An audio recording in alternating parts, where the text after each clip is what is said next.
साईं राम। आप सभी भक्तों को मेरी राम राम। आशा करती हूँ आप सब ठीक होंगे।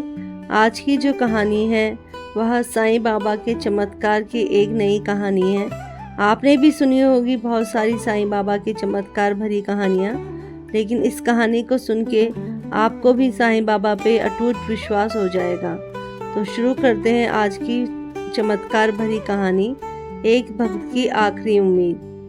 भक्तों, शिरडी गांव में एक समय ऐसा भी आया था जब वहां अंधकार और निराशा की छाया छा गई थी। किसान बंजर भूमि से परेशान थे, व्यापारी घाटे में थे और गांव में एक अजीब सा डर घर कर गया था।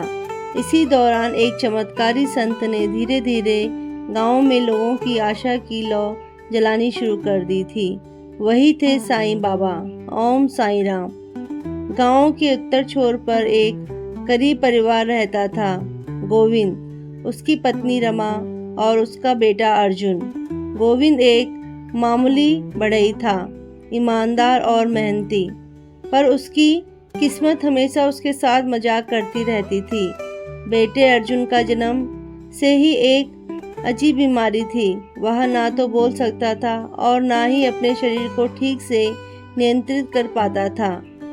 कई वेदों, तांत्रिकों और डॉक्टरों के चक्कर लगाने के बाद गोविंद और रमा थक चुके थे। एक दिन गांव में मंदिर में एक साधु आया और गोविंद से बोला, शिरडी में एक फकीर है, उन्हें साईं बाबा कहते हैं, वहां जाओ, तुम्हें उत्तर मिलेगा। पहले तो गोविंद को विश्वास नहीं हुआ, पर जब वह कई और ग्रामीणों ने भी साईं बाबा के चमत्कार की गवाही दी तो वह अपने बेटे को लेकर शिरडी जाने को तैयार हो गया। ओम साईं राम। शिरडी की पवित्र धरती। 3 दिन की कठिन यात्रा के बाद गोविंद, रमा और अर्जुन शिरडी पहुंचे। गांव की मिट्टी में कुछ विशेष था, जैसे वह आत्मा को छू जाती हो। चारों ओर बाबा के भजन गूंज रहे थे, भक्तों की लाइन लगी थी और बाबा द्वारका माई मस्जिद के बाहर समाधित बैठे हुए थे। ओम साईं राम। गोविंद ने जैसे ही बाबा को देखा, उसकी आंखों से आंसू बह निकले। बाबा की दृष्टि जैसे उसके हृदय को पड़ रही थी। ओम साईं राम।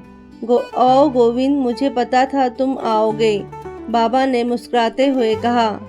यह सुनकर गोविंद अवाक रह गया। उसने तो कभी अपना नाम भी नहीं बताया था। बाबा ने अर्जुन की ओर देखा और कहा, यह बालक विशेष है, इसकी आत्मा पवित्र है, पर इसे इस जन्म में एक परीक्षा दी गई है। क्या तुम धैर्य रख सकोगे? ओम साईं राम। गोविंद ने बाबा के चरणों में गिरते हुए कहा, बाबा, आप ही मेरी आखिरी उम्मीद है, जो आप कहें वही करूँगा। पहला चमत्कार, अग्नि परीक्षा।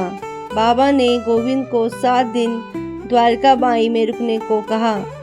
7 दिन बाबा अर्जुन के पास बैठते, उसे जल पिलाते, कभी उसके सिर पर हाथ फेरते और कभी उसके कान में कुछ फुसफुसाते। 6ठे दिन गांव में आग लग गई।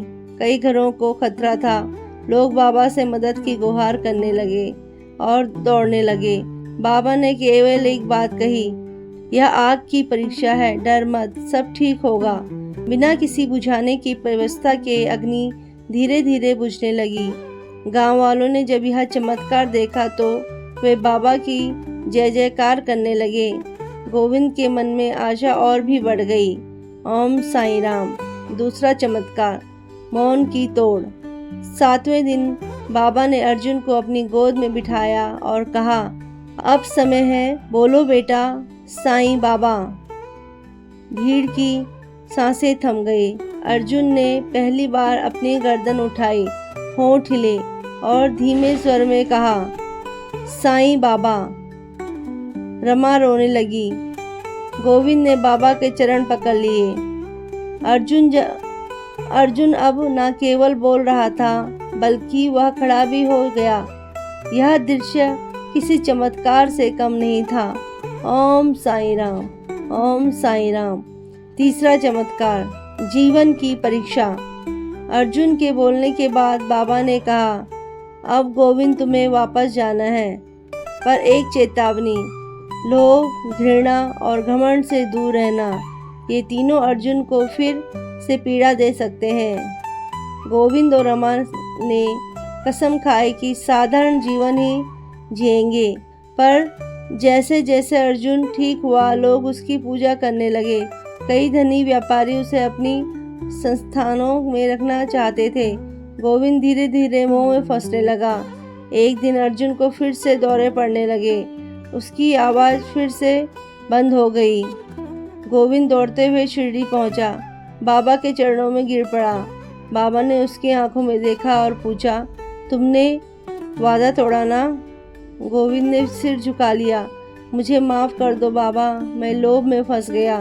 बाबा ने कुछ नहीं कहा, बस अर्जुन के सिर पर हाथ रखा और बोले, सबको सीखो, क्योंकि जीवन का हर चमत्कार एक जिम्मेदारी के साथ आता है। आखिरी संदेश और मुक्ति। ओम साईं राम। उस रात बाबा ने गोविंद को अपने पास बुलाया और कहा, अर्जुन अब बोल पाएगा, पर तुम्हें अपनी बाकी जिंदगी दूसरों की सेवा में लगानी होगी। अपना घर एक अन्न क्षेत्र बना दो, जहाँ कोई भूखा ना रहे। गोविंद ने वैसा ही किया। उसने अर्जुन की चमत्कारी कहानी सबको सुनाई और धीरे धीरे उसका घर गरीबों और पीड़ितों का सहारा बन गया। अर्जुन बड़ा होकर बाबा का कीर्तन गाने लगा। वही बच्चा जो कभी बोल नहीं पाता था, अब हजारों की भीड़ में साईं राम की गूंज फैलाता है। ओम साईं राम। कहानी का सार। बाबा ने एक बार कहा था, श्रद्धा और सुबेरी ही असली चमत्कार है। इस कहानी में यही सिद्ध होता है। गोविंद की श्रद्धा और उसकी सुबेरी ने उसे उस चमत्कार का पात्र बनाया जो विज्ञान की पकड़ से परे था। साईं बाबा का यह चमत्कार आज भी शिरडी के मंदिरों में चित्रों के रूप में देखा जा सकता है और गोविंद का अन्न क्षेत्र आज भी चल रहा है, जहाँ लिखा है, भूखा ना जाए कोई साईं की कृपा से। ओम साईं राम। भक्तों, अगर आपको मेरी यह कहानी पसंद आई है साईं बाबा के सच्चे चमत्कार की, तो मेरी वीडियो को लाइक, शेयर और सब्सक्राइब करना ना भूलें और press to bell icon button ज़रूर दबाएं ताकि आपको आने वाली हर एक वीडियो पहले मिल जाए। मिलते हैं अगली सच्ची कहानी के साथ। तब तक के लिए आप सभी को मेरी राम राम। ओम साईं राम। ओम साईं राम।